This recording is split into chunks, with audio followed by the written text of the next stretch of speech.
Hi అండి. నమస్తే. King maker 10వ భాగం. స్వాగతం మహర్జాతకుడా, నాగరత్న అనుగ్రహపాత్రుడా, స్వాగతం. కార్యసాధకుడి వెన్నంటి ఉండి సందర్భోచిత సహాయాన్ని అందించిన సాహసులారా, మీ ఇరువురికి మా హృదయపూర్వక సుస్వాగతం. రెడ్ ఫోర్స్ కమాండర్తో పాటు తన ముందుకు వచ్చిన విక్రమ్ బృందానికి చిరు దరహాసంతో స్వాగతం పలికాడు ప్రసన్నవదనుడైన విశ్వానంద స్వామి. ఆయన ఎదుట నిలబడి వినయంగా అభివాదం చేస్తూ చుట్టూ చూశాడు విక్రమ్. మిగతా ఇద్దరు మామూలుగా నమస్కరించారు. అది విశ్వానందుడి ఆశ్రమం కాదు, అంతకు ముందు ఆయనను దర్శించిన మందిరం కూడా కాదు. పెద్ద గోడౌన్లా కనిపిస్తున్న విశాలమైన హాలు. ఆ హాలు మధ్యలో ఏర్పాటు చేయబడి ఉంది నలుచదరంగా ఉన్న ఇంకా వెలిగించబడని హోమగుండం. హాల్ లోపల చేతులు కట్టుకుని చుట్టూ నిలబడి ఉన్నారు కాషాయ వస్త్రాలు ధరించిన స్వామివారి శిష్యులు కొంతమంది. మహాయజ్ఞానికి ఏర్పాట్లు చేయడంలో నిమగ్నులై ఉన్నారు మరికొంతమంది. మహాయజ్ఞం ప్రారంభించడానికి ముహూర్తం దగ్గర పడుతుంది చిరంజీవి. నీ దగ్గరున్న ఆ నాగరత్నాన్ని ఇలా ఇవ్వు అన్నాడు విశ్వానందుడు. చిన్నగా తల ఊపి ప్యాంటు జేబులో నుంచి బయటకు తీశాడు విక్రమ్ ఎరుపు రంగు పూయబడిన నాగరత్నాన్ని. దానిని చూస్తూనే వింతగా మెరిశాయి విశ్వానందుడి కనులు. ఇవ్వు చిరంజీవి, ఆ నాగరత్నాన్ని ఇలా ఇవ్వు అంటూ ఆతృతగా ముందుకు సాచాడు రెండు చేతులని. విక్రమ్ నాగరత్నాన్ని అతనికి ఇవ్వలేదు. క్షమించండి స్వామి, ఆత్మాహుతికి పాల్పడ్డ సాంగ్రియ ఆటవీకులకే దీనిని సమర్పిస్తానని మాటిచ్చాను. కాబట్టి తిరిగి దీనిని గూడెనుకు చేర్చడానికే నిర్ణయించుకున్నాను. మన రాష్ట్రానికి తద్వారా మన దేశానికి రానున్న ముప్పుని ఆ విశోగర దేవతే తప్పిస్తుంది అన్నాడు. విక్రమ్ మాటలకు క్షణకాలం కాంతివిహీనమైంది విశ్వానందుడి వదనం. వెంటనే సర్దుకుని చిరునవ్వును పెదవుల మీదకు తెచ్చుకున్నాడతను. అమాయకుల ప్రాణాలను కాపాడాలన్న నీ నిర్ణయం అభినందనీయమైందే చిరంజీవి. కానీ నేను సంకల్పించిన యజ్ఞం ఆపడానికి ఒకే ఒక్కసారి ఆ నాగరత్నాన్ని నా చేతికివ్వు. దానిని నా మంత్రశక్తితో ప్రక్షాళన గావించి దాని పసిడి కిరణాలతో యజ్ఞగుండాన్ని వెలిగించి ఆ తర్వాత తీసుకొచ్చేస్తాను అన్నాడు. చిన్నగా తల ఊపాడు విక్రమ్. 2 అడుగులు ముందుకు వేసి నాగరత్నాన్ని ఆయనకు ఇవ్వబోయాడు. ఆగు విక్కీ, ఒక్క క్షణం ఆగు అంటూ చటుక్కున అతని ప్రయత్నానికి అడ్డుపడి అతన్ని బలవంతంగా వెనక్కి లాగేశాడు సూరిబాబు. ఎర్రబడ్డ కళ్ళతో అతని వంక కోపంగా చూశాడు విశ్వానందుడు. ఏమైంది సుబ్బు, ఎందుకు ఆగమన్నావు అడిగాడు విక్రమ్. ఇంకా ఏమీ కాలేదు కనుకే ఆగమన్నాను. అంటే ఈ విశ్వానందుడు నిజంగానే స్వామివారు అని నమ్ముతున్నావా? కాదా మరి ఆశ్చర్యంగా అడిగాడు విక్రమ్. కాదు, విశ్వానందుడు కాదు. అలా పేరు పెట్టుకుని అందుకు తగినట్లు వేషం వేసుకుని ప్రజలను ప్రభుత్వాన్ని మోసం చేస్తూ నాగరత్నాన్ని చేజిక్కించుకుని అదను కోసం ఎదురు చూస్తూ పథకాల మీద పథకాలు వేస్తున్న షేక్ బుకాతిర్ నిహాని. ఉలిక్కిపడ్డాడు సూరిబాబు మాటలకి విక్రమ్. విశ్వానంద స్వామి నిహానియా అన్నాడు నమ్మలేనట్లు. అవును, నిహాని వేరు, స్వామీజీ వేరు కాదు. ఆ ఇద్దరు ఒక్కరే, అది ఇతనే అన్నాడు సూరిబాబు. అబద్ధం అరిచాడు విశ్వానందుడు. అరవకు మిస్టర్ నిహాని. విశ్వానందుడిగా ఎంతో కాలంగా ప్రజలను ప్రభుత్వాన్ని మోసగిస్తూ మా వేలితో మా కళ్ళనే పొడుచుకోవాలి అనుకుంటున్న నీ ఆట కట్టింది. విక్రమ్ నిన్ను మొట్టమొదటిసారి కలుసుకున్నప్పుడు నిహాని కూడా తన అనుచరుడు భాష ద్వారా నాగరత్నం కోసం ప్రయత్నిస్తున్నాడని నువ్వు చెప్పిన మాటలు నాకు అనుమానాన్ని కలిగించాయి. విక్రమ్ ప్రయత్నాలను ఎప్పటికప్పుడు తెలుసుకోవడానికి వీలుగా విశ్వసంచాలిని పేరుతో నువ్వు అతని మెడలో వేసిన $, నా అనుమానం నిజమే అని రుజువు చేసింది. కాదంటావా అన్నాడు సూరిబాబు. అంటూనే చటుక్కున విక్రమ్ మెడలోని ఎర్రతాడుని తెంచి దానికి కట్టబడిన $ని బలవంతంగా మధ్యకు విడదీశాడు. దాని మధ్యలో ఉంది 100 అడుగుల దూరంలోని అతి చిన్న శబ్దాన్ని కూడా రిసీవ్ చేసుకుని ట్రాన్స్మిటర్కి అందించగల శక్తివంతమైన హీరింగ్ బగ్. విక్రమ్ నిర్ఘాంతపోయాడు దానిని చూసి. విశ్వానందుడు ఆవేశంతో ఊగిపోతూ తన వేషాన్ని తొలగించాడు. ఇప్పుడు విశ్వానందుడి స్థానంలో నిలుచుని ఉన్నాడు Sheikh Bukatir Nihani. You bloody rogue, dirty idiot! ఫలించబోతున్న నా పథకాన్ని చివరి క్షణంలో సర్వనాశనం చేశావు. ఎవరు నువ్వు? నిప్పులు చిరుగుతున్నట్లు ఎర్రబడ్డ కళ్ళతో సూరిబాబు మొహంలోకి చూస్తూ అడిగాడు నిహాని. నీకోసం, నీ గుట్టు రట్టు చేయటం కోసం నియమించబడ్డ స్పెషల్ ఆఫీసర్ ప్రకాష్, సూరిబాబు అని పిలువబడే సూర్యప్రకాష్ గంభీరంగా అన్నాడు సూరిబాబు. క్రూరంగా నవ్వాడు నెహాని. విక్రమ్ వెంట మరో వ్యక్తి బయలుదేరాడు అని తెలిసినప్పుడే నిన్ను అనుమానించి అడ్డు తొలగించుకోవాల్సింది. స్నేహితుడివే కదా అని ఉపేక్షించాను. అయినా మించిపోయింది లేదు. స్వామీజీగా నా గుట్టు రట్టయినా మీరు నన్నేమీ చేయలేరు. నాగరత్నం నాకు ఇవ్వడం కంటే మీకు గత్యంతరం లేదు అన్నాడు. నా బొందిలో ప్రాణం ఉండగా నాగరత్నం నీ పరం కానివ్వరు నిహాని అన్నాడు విక్రమ్.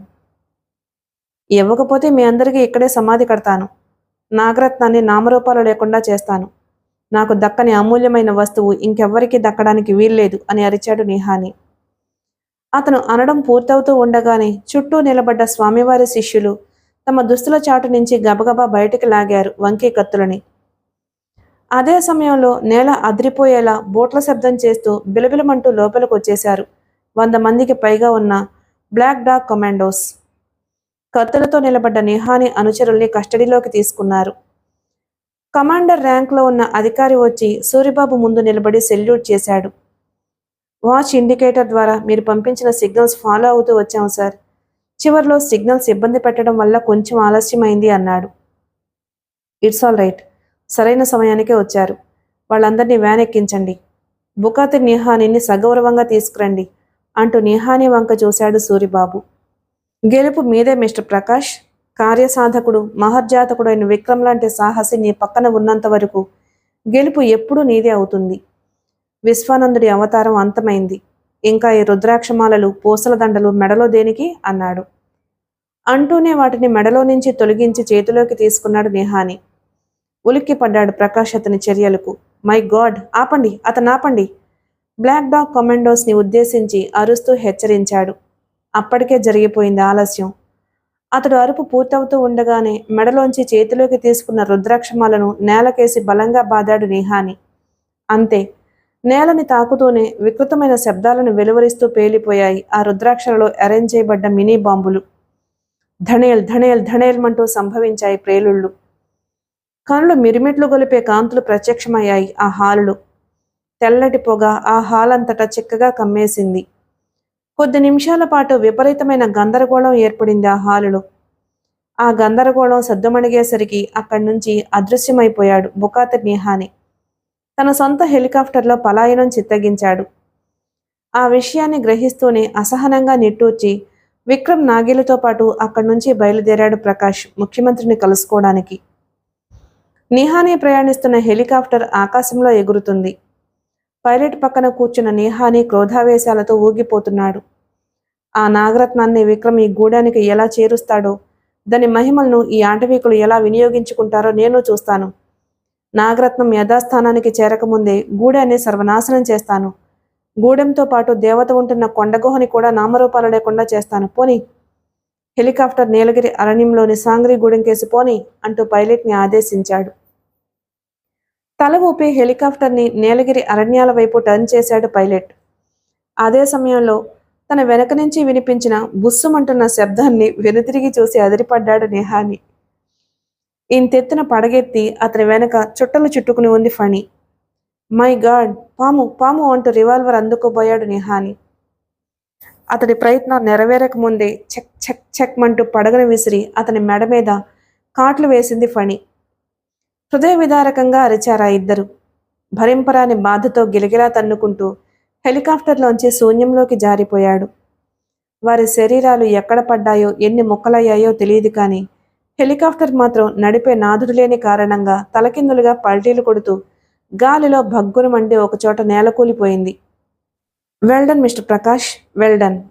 మన రాష్ట్రానికి పీడలా దాపురించిన విశ్వానంద స్వామి ఆట కట్టించడమే కాకుండా అతను బుకాతి నిహాని ఒక్కరే అన్న రహస్యాన్ని ఛేదించి నీ శక్తి సామర్థ్యాలు అసాధారణమైనవని చాటుకున్నావు. నీ శక్తియుక్తుల్ని అంచనా వేయటంలో నేను ఎలాంటి పొరపాటు చేయలేదు అని నిరూపించావు. Really I'm proud of you my boy. Nagi విక్రమ్లతో పాటు తనకు ఎదురుగా కూర్చున్న ప్రకాష్ని ఉద్దేశించి అభినందించారు CM Dayanidhi. Thank you sir. మీరు అభినందించవలసింది నన్ను మాత్రమే కాదు, నా ప్రాణ స్నేహితుడు విక్రమ్ని, సాంగ్రీ గూడెం నాయకుడి కూతురు నాగిని. ఈ విజయంలో సమాన భాగం ఇద్దరికీ ఉంది. విక్రమ్ సాహసం, నాగి సమయస్ఫూర్తి అండగా లేకుంటే అసలు నేను ఈ విజయం సాధించుండేవాణ్ణే కాదు. సో మీ అభినందనలు వారికి కూడా చెందుతాయి అన్నాడు Prakash. Yes yes, I know that. నేను ఒక్కరిని మాత్రమే కాదు, రాష్ట్ర పరిపాలనా యంత్రాంగం తరపున, రాష్ట్ర ప్రజల తరపున వారిని మనస్ఫూర్తిగా అభినందిస్తున్నాను. ఒట్టి అభినందనలు మాత్రమే కాదు, త్వరలోనే బ్రహ్మాండమైన బహిరంగ సభ ఏర్పాటు చేసి ప్రజల సమక్షంలో మీ ముగ్గురిని తగిన విధంగా సత్కరించాలని కూడా నిర్ణయించాను అన్నాడు దయానిధి. మాకు మీ అభినందనలు చాలు సార్, ఎలాంటి సత్కారాలు వద్దు. మీకు మా మీద అభిమానం ఉంటే ఒక్క పని మాత్రం కాదనకుండా చేయండి అన్నాడు విక్రమ్. ష్యూర్ ష్యూర్, తప్పకుండా చేస్తాను. ఇంతకీ ఏమిటది? ఇక మీదట సదాశివం లాంటి అవినీతి పరుల్ని, స్వార్థశక్తుల్ని మీ మంత్రివర్గంలో చోటిచ్చి అధికారాలు కట్టబెట్టకండి. మాకు, మన రాష్ట్ర ప్రజలకు మీరు చేయగలిగిన మహోపకారం ఒక్కటే అన్నాడు విక్రమ్. చిన్నగా తలపంకించాడు ముఖ్యమంత్రి. నీ ఉద్దేశం నాకు అర్థమైంది మిస్టర్ విక్రమ్. సాధ్యమైనంత వరకు అటువంటి వారికి రాష్ట్ర మంత్రివర్గంలో చోటు లేకుండా చేస్తాను. అయినా ప్రస్తుతం అక్రమంగా సంపాదించిన ఆస్తులన్నింటినీ కోల్పోయి పోలీసు కస్టడీలో ఉన్న సదాశివానికి ఎలాంటి గతి పట్టిందో విన్న తరువాత మిగతా వాళ్ళు వెంటనే తమ తప్పుల్ని సరిదిద్దుకోవడానికి ప్రయత్నిస్తారని ఆశిస్తున్నాను అన్నాడు సీఎం. అంతా బాగానే ఉంది సార్. ఆ నిహాని కూడా పట్టుబడి ఉంటే మేము సాధించిన విజయం పరిపూర్ణమై ఉండేది అన్నాడు Prakash. It's all right mister Prakash. Bukati Nihani లాంటి వాడిని బంధించగలిగిన అతన్ని నేరస్తుడిగా నిరూపించడం అంత సులువైన పని కాదు. ఎందుకంటే ప్రపంచమంతటా అతనికి అపారమైన పలుకుబడి ఉంది. అతను పారిపోవడం ఒక విధంగా మనకే మంచిది అన్నాడు సీఎం. ఎక్కడికి పోతాడు దొరా? అతను మా బారి నుంచి తప్పించుకున్న విశ్వోగ్ర దేవత ఆగ్రహం నుంచి తప్పించుకోవడం అతనికి సాధ్యం కాదు. ఆ మహాశక్తి అతన్ని అంత సులువుగా వదిలిపెట్టదు అంది అంతవరకు మౌనంగా కూర్చున్న నాగి. చిన్నగా నవ్వుతూ ఏదో అనబోయాడు ముఖ్యమంత్రి. అనదలుచుకున్న మాట ఇంకా ఆయన పెదవుల్ని దాటి బయటికి రాకముందే ఉన్నట్టుండి మోగడం ప్రారంభించింది ఫోన్. రిసీవర్ ఎత్తారు ముఖ్యమంత్రి. Hello, yes speaking. వాట్? అవతల నుండి ఏం వినిపించిందో అప్రయత్నంగా తుళ్ళిపడ్డారాయన. శరీరం ముక్కలు ముక్కలైపోయిందా? మీరు సరిగ్గా గుర్తుపట్టారా? Are you sure? Oh my god. All right, మిగిలిన ఫార్మాలిటీస్ పూర్తి చేయించండి. ఓకే. రిసీవర్ క్రెడిల్ చేసి ఆ ముగ్గురి వైపు చూశారు ముఖ్యమంత్రి. ఏం జరిగింది సార్? ఆతృత నిండిన కంఠంతో అడిగాడు ప్రకాష్. మీ విజయం పరిపూర్ణమైంది. అంటే? విశ్వోగ్ర దేవత మహిమని గురించి, ఆమె ఆగ్రహాన్ని గురించి నాగి చెప్పి 5 నిమిషాలు కూడా గడవకముందే ఇలాంటి వార్త తెలియటం నాకు చాలా ఆశ్చర్యాన్ని కలిగిస్తుంది. ఏమిటి సార్ ఆ వార్త? క్షణమాగి చెప్పారు ముఖ్యమంత్రి. నిహాని చచ్చిపోయాడు అని. ఉలిక్కిపడ్డారు ప్రకాష్, విక్రమ్లు. నిహాని మరణవార్త విన్న నాగి పెదవుల మీద చిరునవ్వు ప్రత్యక్షం కావడం గమనించారు ముఖ్యమంత్రి. సార్, మీరు చెప్పింది నిజమే కదూ? నిజమే మిస్టర్ ప్రకాష్. బుకాతి నిహాని ప్రయాణిస్తున్న అతని సొంత హెలికాప్టర్ ఏ కారణం చేతనో బయలుదేరిన అరగంటకే ఆకాశంలో భగ్గున మండి నేలకూలిపోయిందట. పైలట్ శరీరంతో పాటు నిహానీ శరీరం కూడా ముక్కలు ముక్కలై 1 కిలోమీటర్ పరిధిలో చెల్లాచెదురుగపడి కనిపించాయట. మై గాడ్ అన్నాడు విక్రమ్. ఇందులో విచిత్రం ఏమిటంటే కేవలం గుర్తుపట్టడానికే అన్నట్లు మొండెం నుంచి వేరైన నిహానీ శిరస్సు చెక్కు చెదరకుండా ఒకచోట విడిగా పడి ఉండడం కనిపించిందట. ఆ శిరస్సు తాలూకు మెడ మీద పాము ఘాటుపడినట్టు గుర్తులు కూడా ఉన్నాయట. విష ప్రభావం వల్ల అతని ముఖం నీలంగా మారి ఉందట. విపరీతమైన ఆశ్చర్యంతో ఒకరి ముఖాలు ఒకరు చూసుకున్నారు స్నేహితులిద్దరూ. ఫణి గుర్తురాగానే అప్రయత్నంగా జలధరించాయి వారి శరీరాలు. నో డౌట్, ఇది ఖచ్చితంగా ఫణి చేసిన ఘనకార్యమే అయి ఉంటుంది. నిహానీ స్థావరంలోకి అడుగుపెట్టడానికి ముందు తన మెడలో ఉన్న ఫణిని తీసి నేల మీద వదిలింది నాగి. ఇప్పుడప్పుడే ఎక్కడికి వెళ్ళకు ఫణి, నువ్వు చేయాల్సిన అతి ముఖ్యమైన ఆఖరి పని ఒకటి మిగిలింది అని గుర్తు చేస్తూ హెచ్చరించింది. నాగి ఫణికి అప్పగించిన అతి ముఖ్యమైన చివరి పని ఇదేనా? అంటే నిహానీ పారిపోతాడని, ఫణి అతన్ని వెంటాడి చంపుతుందని నాగికి ముందే తెలుసా? మస్తిష్కాలలో ధ్వజస్తంభంలా తలెత్తుతున్న ప్రశ్నలకు సమాధానాలను రాబట్టలేకపోయారు స్నేహితులిద్దరూ. ఏమిటి ఆలోచిస్తున్నారు? ఆ ఇద్దరి ముఖాలలోకి మార్చి చూస్తూ ప్రశ్నించారు ముఖ్యమంత్రి. ఏమీ లేదు సార్, పాపం పండితే మృత్యుబారి నుంచి ఎంతటి వారైనా బ్రతికి బయటపడలేరు అన్నది నిజమని రుజువైంది. అవును, నిహానీ పాపాలకు తగిన శిక్ష ఇదే. ఓకే సార్, ఇక మేం బయలుదేరతాం. ఈ నాగరత్నాన్ని గూడానికి చేరిస్తే ఇంకా మా బాధ్యత పూర్తయినట్లే అన్నాడు Vikram. Yes, you are correct. మీతో పాటు సాంగ్రీ గూడానికి నేను రావాలనుకుంటున్నాను అన్నాడు సీఎం. మీరా? అవును. ఎందుకనో విశ్వకర దేవత దర్శనం చేసుకోవాలనిపిస్తుంది. ఇవాళకి రెస్ట్ తీసుకోండి. రేపటి నా ప్రోగ్రాంలన్నీ ఈ రాత్రికే క్యాన్సిల్ చేసుకుని మీ వెంట వస్తాను. నలుగురుము హెలికాప్టర్లో వెళదాం. అలాగే సార్. మీరొస్తే ఆ ఆటవీకులు సంతోషించడమే కాదు, ఆ అడవిలో వాళ్ళు ఎలాంటి జీవనం గడుపుతున్నారో ప్రత్యక్షంగా చూసి తెలుసుకోవచ్చు. అవునన్నట్లు తల ఊపారు సీఎం. మరో రిక్వెస్ట్ సార్ అన్నాడు విక్రమ్. ఏమిటి విక్రమ్? సెంట్రల్ జైల్లో జాలయ్య అనే వృద్ధ ఖైదీ ఒక అతనున్నాడు. ఒక్కసారి అతన్ని కలుసుకుని నాగరత్నాన్ని అతనికి చూపించడానికి స్పెషల్ పర్మిషన్ కావాలి. అలాగే, వెంటనే ఏర్పాటు చేస్తాను, మీరు వెళ్ళండి అన్నాడు సీఎం. Thank you. ముగ్గురు లేచి ముఖ్యమంత్రికి నమస్కరించి ఆ ఛాంబర్లోంచి బయటికి నడిచారు. వాళ్ళటు వెళ్ళగానే రిసీవర్ ఎత్తి జైలు అధికారులకు ఫోన్ చేయడంలో బిజీ అయిపోయాడు ముఖ్యమంత్రి దయానిధి. ధన్యుని విక్రమ్. నా జీవితంలో నాగరత్నాన్ని కంటచూసే అదృష్టం ఇక లేనట్టే అనుకున్నాను. మొట్టమొదటిసారిగా ఈ జైల్లో నిన్ను చూసినప్పుడు నా ఆశలు చిగురించాయి. నాగరత్నాన్ని సాధించటం నీ ఒక్కడి వల్లే అవుతుందని అనుకున్నాను. నా అంచనా పొరపాటు కాదని నిరూపించావు. నాగరత్న దర్శన భాగ్యం కలిగింది. నా జన్మ ధన్యమయ్యేటట్లు చేశావు. నీ రుణం తీర్చుకోలేనిది నాయనా. విక్రమ్ ఇచ్చిన నాగరత్నాన్ని వణుకుతున్న చేతులతో పట్టుకుని కళ్ళకద్దుకుని ఆనందాశ్రువులు రాలుస్తూ అన్నాడు జాలయ్య. చిన్నగా నవ్వాడు విక్రమ్. ఆ రాత్రి నాగరత్నం గురించి నువ్వు ఖైదీలకు చెప్పిన కథను నేను విన్నాను తాత. ఆ కథలో నాగరత్నానికి సంబంధించి నువ్వు చెప్పిన వివరాలు నాకు బాగా ఉపకరించాయి. ఒక విధంగా ఈ నాగరత్నాన్ని సాధించటానికి ప్రేరణ నువ్వే. అందుకే దీనిని నీకు చూపించాలని తీసుకొచ్చాను అన్నాడు. చాలా సంతోషం నాయనా. నాగరత్నాన్ని తిరిగి విక్రమ్కి ఇచ్చేశాడు జాలయ్య. ఇక వస్తాం తాత. నాగి ప్రకాష్లతో పాటు లేచి నిల్చున్నాడు విక్రమ్. నేను చెప్పిన విషయం మర్చిపోకు నాయనా అన్నాడు జాలయ్య. ఏ విషయం తాత? ఈ రత్నాన్ని సాంగ్రీగూడానికి చేర్చడమే కాదు, దుష్టులకు దుర్మార్గులకు దీనిని అందకుండా అడ్డుకోగలిగిన నువ్వే. దీని విషయంలో సమయోచితమైన నిర్ణయం తీసుకో. జాలయ్య మాటలకు వింతగా మెరిశాయి విక్రమ్ కనులు. అతను అలా చెప్పడంలో అసాధారణమైన భావం స్ఫురించింది. అలాగే తాత, ఆ సమయం వచ్చినప్పుడు నీ మాటలు తప్పకుండా గుర్తు చేసుకుంటాను. సెలవు. చేతులు జోడించి నమస్కరించి మిగతా ఇద్దరితో పాటు అక్కడ నుంచి బయలుదేరాడు విక్రమ్. జైల్లోంచి బయటపడి ఒక టాక్సీలో లేబర్ కాలనీకి బయలుదేరారు ముగ్గురు. అన్నట్లు అడగడం మర్చిపోయాను సుబ్బు, నువ్వు స్పెషల్ ఆఫీసర్ ఎప్పుడయ్యావు అని అడిగాడు విక్రమ్. నువ్వు జైల్లో ఉన్నప్పుడు. ఎలా? ఐపీఎస్ పరీక్ష రాసిన తర్వాత నేను పరీక్ష తప్పినట్టు రిజల్ట్ వచ్చింది. ఆ షాక్ నుంచి నేను తేరుకోకముందే ఒక రిటైర్డ్ పోలీస్ అధికారి వచ్చి నన్ను డైరెక్ట్గా ముఖ్యమంత్రి గారి దగ్గరకు తీసుకుపోయాడు. అప్పుడు చెప్పారు ముఖ్యమంత్రి గారు, నేను అందరికంటే అధిక మార్కులతో ఫస్ట్ ర్యాంక్లో పాస్ అయ్యానని, కావాలనే నేను ఫెయిల్ అయినట్టు ప్రకటించడం జరిగిందని. అలా ఎందుకు చేశారో అని అడిగాను. ఒక ప్రత్యేకమైన బాధ్యతను అప్పగించదలిచి ఆ విధంగా చేయవలసి వచ్చిందని చెప్పి ఏ ట్రైనింగు పొందకుండానే నాకు స్పెషల్ ఆఫీసర్గా డ్యూటీ వేశారు. ఈ విషయం నాకు ముఖ్యమంత్రి గారికి తప్ప ఇంకెవ్వరికీ తెలియదు. కనీసం నాకైనా చెప్పాలనిపించలేదా నీకు? ఆశ్చర్యం ధ్వనించింది విక్రమ్ కంఠంలో. అనిపించలేదు, అనిపించదు కూడా. ఎందుకంటే నాకు అప్పగించబడే బాధ్యత అటువంటిది కాబట్టి. చిన్నగా తల ఊపి ఏదో అనబోయాడు విక్రమ్.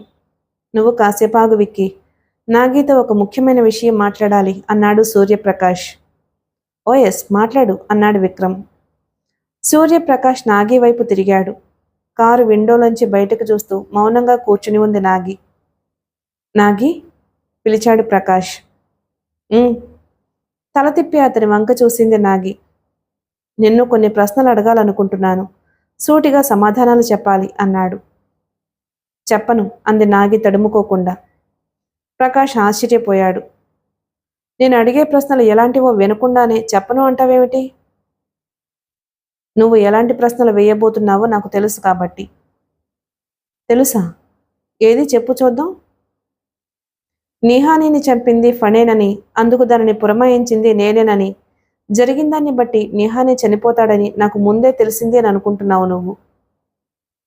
ఆ విషయంలో నన్ను ప్రశ్నించడం ద్వారా నీ సందేహాలు తీర్చుకోవాలి అనుకుంటున్నావు, అవునా? బిత్తరపోయాడు ప్రకాష్. అతనే కాదు, నాగి మాటలు విన్న విక్రమ్ కూడా ఆశ్చర్యచకితుడయ్యాడు. ప్రకాష్ అడిగినా అడగకపోయినా సమయం చూసుకుని అవే సందేహాలను నాగి ముందు బయటపెట్టి సమాధానాలు అడగాలని అతను కూడా అనుకున్నాడు. No more chance. ఇక అడిగే అవకాశం తనకు లేనట్లే. నువ్వు చెప్పింది నిజమే నాగి. నా మనసులో ఏముందో ఇట్టే ఊహించగలిగిన నువ్వు ఆ సందేహాలకు సమాధానాలు చెబితే బాగుంటుంది కదూ? ఆశ్చర్యం నుండి తేరుకుంటూ అడిగాడు ప్రకాష్. చిన్నగా నవ్వింది నాగి. ఎందుకంత ఆరాటం? సమయం వచ్చినప్పుడు మీ సందేహాలు వాటంతట అవే తీరిపోతాయి అంది. ఇంతకీ ఫణేమైంది? వచ్చిన పని పూర్తి చేసుకుని వెళ్ళిపోయింది.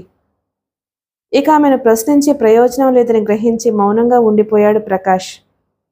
వాళ్ళు ప్రయాణిస్తున్న టాక్సీ లేబర్ కాలనీలోకి ప్రవేశించి ఆగింది. ఆ మర్నాడు ఒక హెలికాప్టర్లో ముఖ్యమంత్రితో పాటు సాంగ్రీగూడానికి బయలుదేరారు విక్రమ్, ప్రకాష్, నాగి. సరిగ్గా సాయంత్రం 5:30 గంటలు అవుతూ ఉండగా సాంగ్రీగూడాన్ని ఆనుకుని ఉన్న ఒక మైదానంలో ల్యాండ్ అయింది హెలికాప్టర్.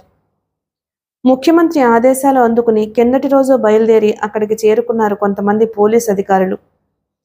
హెలికాప్టర్లో వచ్చిన విక్రమ్ బృందాన్ని చూడగానే ఉత్సాహంగా అరుస్తూ వారిని చుట్టుముట్టబోయిన ఆటవీకుల్ని అదుపు చేస్తూ వాళ్ళని గూడెంలోకి తీసుకుపోయారు పోలీస్ అధికారులు.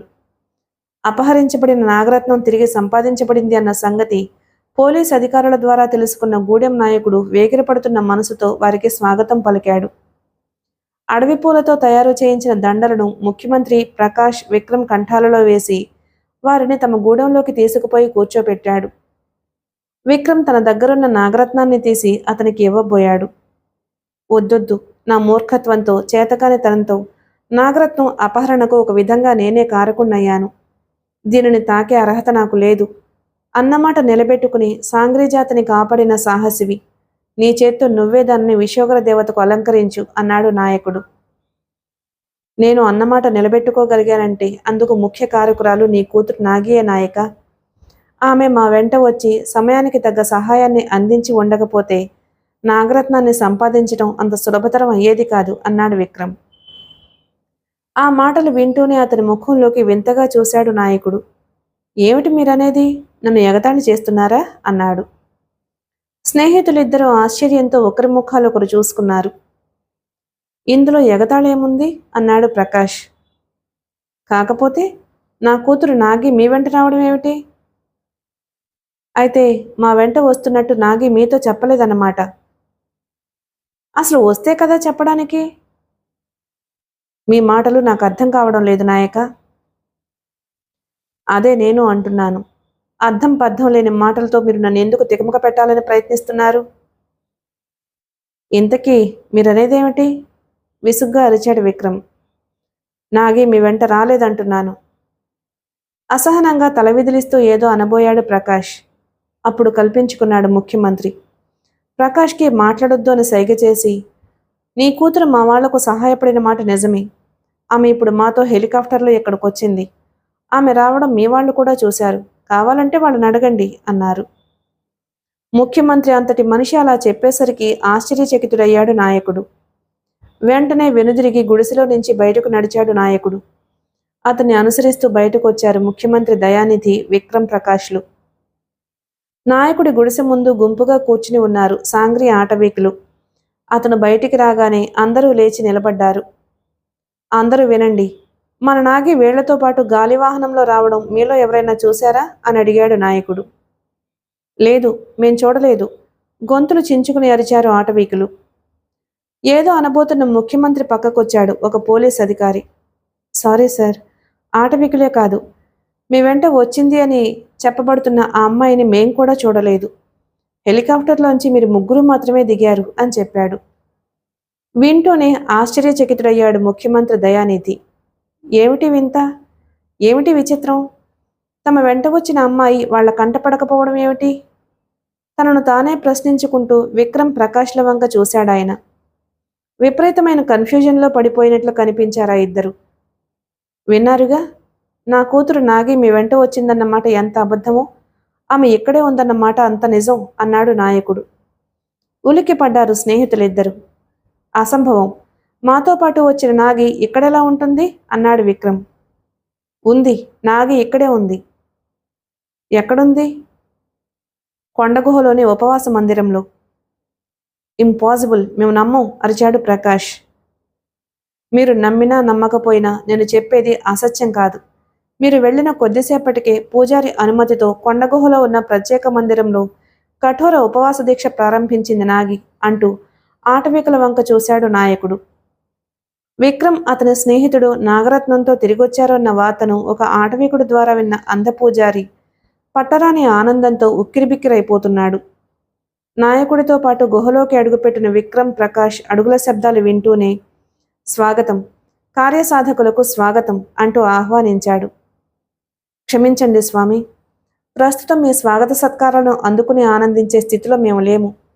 వెంటనే నాగిని చూడాలి, ఆమెను మాకు చూపించండి అన్నాడు విక్రమ్. అవును, నాగరత్నం తిరిగొచ్చింది అన్న ఆనందంలో ఒక క్షణం ఆమె సంగతి మర్చిపోయాను అన్నాడు పూజారి ఆనందాన్ని అదుపు చేసుకుంటూ. అంటే నాగి ఇక్కడే ఉందా స్వామి అని అడిగాడు ప్రకాష్. అవును, ఆ పక్కనున్న చిన్న గుహలో అగ్నిగుండం ముందు కూర్చుని పక్షం రోజులుగా ఉపవాస దీక్ష పాటిస్తుంది. చిక్కి శల్యమైన శరీరంతో పద్మాసనం వేసుకుని ఆ అగ్నిగుండం ముందు కనులు మూసుకుని కూర్చున్న నాగిని చూడగానే మతిపోయినంత పనైంది స్నేహితులిద్దరికీ. అది కలో నిజమో అర్థం కాలేదు వారికి. ఆ షాక్ నుంచి తేరుకోలేక శిలా విగ్రహాల్లా నిలబడిపోయారా ఇద్దరు. వాళ్లే కాదు, ముఖ్యమంత్రి కూడా అటువంటి షాక్కే గురయ్యాడు. అందరూ విశ్వోగ్ర దేవత విగ్రహం ఉన్న గుహలోకొచ్చారు. పక్షం రోజులుగా ఉపవాస దీక్ష పాటిస్తూ నాగి ఇక్కడే ఉందా?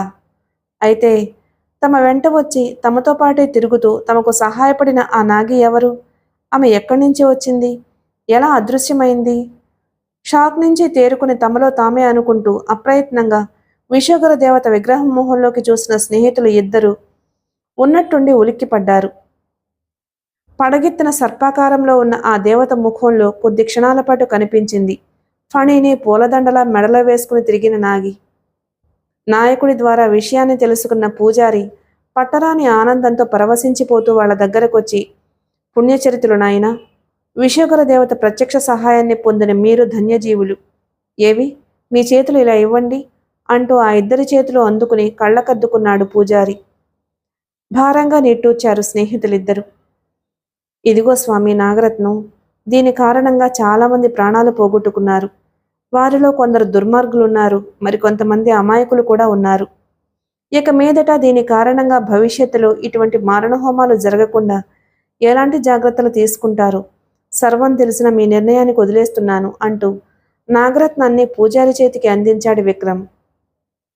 అతడి మాటలలోని మర్మాన్ని గ్రహించి గంభీరంగా తలపంకించాడు పూజారి. మానవ శ్రేయస్సు దృష్టిలో ఉంచుకుని నువ్వు అన్న మాటలు నాకు అర్థమయ్యాయి నాయనా. మహిమలు కలిగిన అమూల్య వస్తువులు మానవులకి అందుబాటులో ఉండడం అనర్థాలకు దారితీస్తుంది అన్న నీ అభిప్రాయం నాకు అవగతమైంది అన్నాడు. అన్న తరువాత క్షణమాగి ఫణి అని బిగ్గరగా పిలిచాడు. అంతే, అతడు పిలిచిన మరుక్షణంలో బొసలు కొడుతూ దేవతా విగ్రహం వెనుక నుండి యువతలకొచ్చింది ఫణి. ఫణిరాజా, అపూర్వమైన మహిమలను తనలో ఇముడ్చుకున్న ఈ నాగరత్నం మరిన్ని మారణహోమాలకు కారణభూతం కాకుండా మానవుల దృష్టి పడని చోట భద్రపరచవలసిన బాధ్యత ఇంక నీదే అంటూ తన చేతిలోని నాగరత్నాన్ని నేల మీద ఉంచాడు పూజారి. చిన్నగా తలాడిస్తూ విక్రమ్ ప్రకాష్ల వైపు చూసింది ఫణి. ఆ తరువాత పడగను దించి మెల్లగా పాకుతూ వచ్చి నాగరత్నాన్ని నోటకరుచుకుని అందరూ చూస్తూ ఉండగానే వెనుదిరిగి విశ్వోగ్ర దేవత విగ్రహం వెనక్కి వెళ్ళిపోయింది. ఈ అద్భుతాన్ని కళ్ళారా చూసి శరీరం రోమాంచితమవుతూ ఉండగా విక్రమ్ ప్రకాష్ పక్కకొచ్చాడు ముఖ్యమంత్రి దయానిధి. ఈ ఆటవీకులకు మన నాగరిక ప్రపంచంలో సంబంధాలు ఏర్పరచాలి అన్న ఆలోచనతో ఇక్కడికొచ్చాను. ఇక్కడ జరిగిందంతా చూసిన తర్వాత నా ఉద్దేశాన్ని మార్చుకున్నాను. నిరాడంబరులు, నిష్కల్మష హృదయులు అయిన ఈ ఆటవీకులకు నాగరిక ప్రపంచంతో సంబంధాలు ఏర్పరచటం బలవంతంగా నరకంలోకి లాగడమే అవుతుంది. అది నాకు ఇష్టం లేదు. ఇంకా బయలుదేరదాం పదండి అన్నాడు. తలలు ఊపి ఆటవీకుల దగ్గర సెలవు తీసుకుని ఆయన వెంట బయలుదేరారు విక్రమ్ ప్రకాష్లు. నిరాశ నిండిన కళ్లతో వాళ్ళు వెళ్లిన వైపే చూస్తూ ఉండిపోయింది విక్రమ్ మీద మనసు పడిన నాగి. తన మనసులోని కోరిక నెరవేరడానికి మరో పక్షం రోజుల పాటు అగ్నిగుండం ముందు కూర్చుని ఉపవాస దీక్ష పాటించాలని ఆ క్షణంలోనే నిర్ణయించుకుంది. అయిపోయిందండి కింగ్ మేకర్ నవల. మన ఛానల్ కనుక మీకు నచ్చితే లైక్ చేసి సబ్స్క్రైబ్ చేసుకోండి. Thank you.